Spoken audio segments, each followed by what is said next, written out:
Place aux invités du samedi. Pascal Seri, Jonathan Bradfer, bonjour et merci d'être là. Dois-je vous présenter, Jonathan? Oui, je pense que les téléspectateurs vous reconnaissent, présentateur du journal et d'émissions sportives pendant de longues années à la RTBF. Vous avez décidé, il y a un an, avec vous, Pascal, de partir, de tout quitter et d'aller faire le tour du monde. Alors avant d'en parler de ce choix de vie, on va avoir un petit aperçu de ce que vous avez parcouru. On a traversé la forêt amazonienne, le désert de Namib. Le Groenland et les couleurs islandaises. On a marché dans le désert, au Chili, en Australie, à Oman. Et sur une rivière gelée en Himalaya. On s'est essoufflé dans les Andes péruviennes, on a été secoué par une tempête au Groenland et on a respiré pleinement dans les forêts de Sibérie. On a aussi vu de drôles de visages. On a vu des baleines, des chameaux, des ours bruns, des koalas. Des rhinocéros et des charmants iguanes aux Galapagos.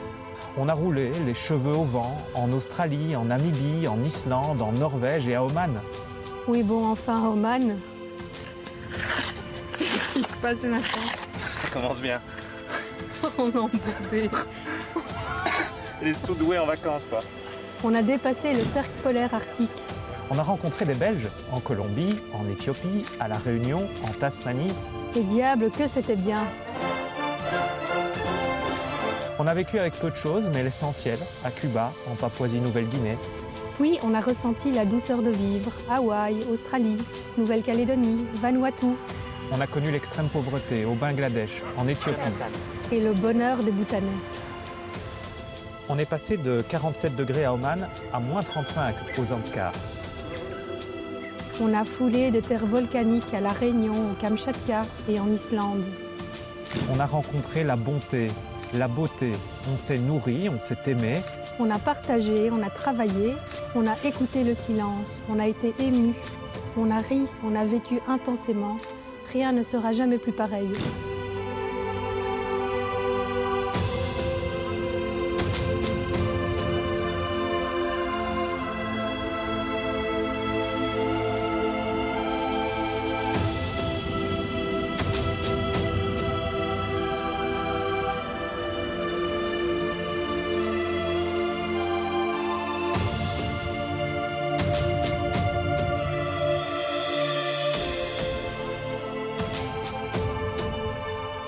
Comment rentrer après 365 jours comme cela? Eh bien, peut-être ne pas tout à fait rentrer parce qu'on a décidé de continuer le voyage. Bon, maintenant on peut vous le dire, c'est décidé. La Belgique ne sera qu'une escale de quelques mois avant un nouveau voyage, une nouvelle aventure hors des sentiers battus. Et en tout cas, merci de lui avoir donné tout son sens à cette aventure, à cette belle aventure. Alors si ça donne pas envie de voyager, on comprend que vous ayez envie de repartir, hein, tous les deux. Jonathan, on peut parler d'un vrai changement de vie? Oui, c'est un changement de vie mûri et étudié à deux au fil des années. L'envie de vivre de notre passion, c'est-à-dire de voyager. C'est Pascal qui m'a enseigné cette passion-là. Et aussi d'utiliser nos compétences ou nos talents, c'est-à-dire la photographie pour Pascal, on le voit dans le film, et un peu plus la vidéo peut-être pour moi. Toutes les belles photos qu'on vient de voir, ce sont les vôtres. Pour servir une bonne cause qui nous parle, c'est-à-dire voyager autrement, aller rencontrer tous les gens qui nous ont appris tant de choses quand on voyageait avant et en faire des sujets positifs et inspirants. Et oui, et c'est surtout vivre avec l'essentiel. Parce que ça fait longtemps que vous voyagiez tous les deux. Hein. Déjà, vous avez fait de nombreux voyages lointains avant celui-là.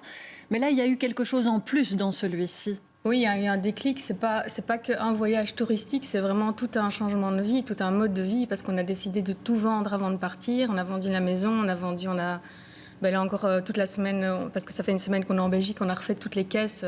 On a vraiment... On continue à trier. Voilà, on a senti qu'on avait besoin de lâcher prise par rapport aux possessions matérielles, de revenir vraiment à l'essentiel. On a voyagé pendant un an avec 15 kilos sur le dos, qui était notre maison. Être léger, c'est vraiment ça qui est au cœur de votre démarche? Détachement, légèreté, détachement. Vivre simplement et sobrement, en fait. On a une tendance, nous en tout cas, on a ressenti cette tendance de s'alourdir un peu dans sa vie quotidienne, que ce soit matériellement et aussi par d'autres contraintes. Et donc, on a eu l'envie de se dire, tiens, quel est l'essentiel dans une vie? Et c'est un bel exercice en voyage d'un an, avec, comme Pascal dit, 15 kilos sur le dos, de voir vraiment ce dont on a besoin. Et est-ce que quelque chose nous manque? En fait, pas tant que ça. On a l'essentiel. En même temps, c'est pas une démarche si simple. Il y a tellement de gens qui rêvent de partir faire le tour du monde et qui le disent. Il y a peu de gens qui passent vraiment à l'acte parce qu'il y a des tas de peurs aussi quand on s'éloigne de chez soi. Vous n'avez pas eu peur de quitter la Belgique et de quitter tout ce que vous aviez construit ici, Pascal? Moi, j'ai eu, je pense, moins peur au début que Jonathan, parce que ça faisait quelques années que je voyageais déjà moi professionnellement seule. Et puis, je pense qu'à un certain moment, on fait les choses qui sont justes pour nous. Et pour nous, c'était juste de le faire à ce moment-là. Je pense qu'il faut le sentir, les choses se mettent. Et puis, pour compléter, on a réappris l'essentiel aussi, c'est-à-dire de vivre à deux et pas de voir juste son conjoint le soir après le boulot ou le matin avant de partir. On a réappris. C'est aussi une aventure de couple. Mais oui, réappris à vivre simplement, à vivre lentement, être libre, vivre de sa passion. Oui, je te coupe de nouveau. Être aussi beaucoup en lien avec la nature, parce qu'on était énormément dans la nature et je pense que souvent nos sociétés peut-être ont perdu aussi ce lien, parce qu'on s'est rendu compte que partout dans le monde, les gens vraiment vivent en harmonie avec la nature et ça fait un bien fou. Ça faisait partie intégrante de votre démarche, aller aussi à la rencontre des gens, parce qu'il y a ce côté-là, il y a s'alléger, retrouver un nouveau sens à la vie, mais aller à la rencontre des gens et mettre en avant, en tant que reporters tous les deux, toutes ces démarches exceptionnelles qu'on peut trouver à travers le monde. On en parle dans un instant, mais on regarde d'abord un petit extrait. C'est quelqu'un que vous avez rencontré en Éthiopie, il s'appelle Abo Awi, et il a créé une oasis au milieu de nulle part, dans le désert, à force de volonté, un projet incroyable dont il nous parle dans cet extrait.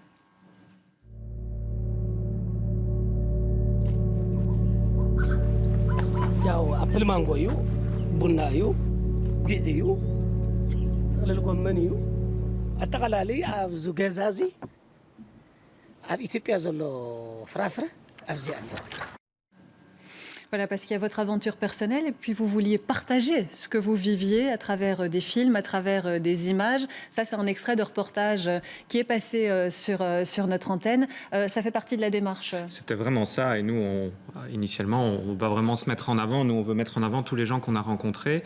Et dans l'idée de se dire, c'est l'idée a priori qu'on avait, mais elle est tout à fait confirmée. C'est une des grandes conclusions de notre retour.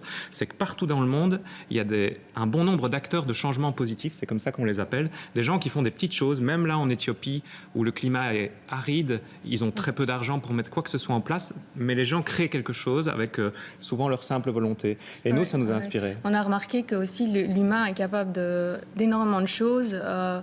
Il y a une force, on a tout à apprendre des autres. Donc nous, on a vraiment rencontré vraiment l'humilité aussi dans le voyage, on n'est pas grand-chose, mais chacun, à son niveau, peut apporter quelque chose. Et même nous, on a appris...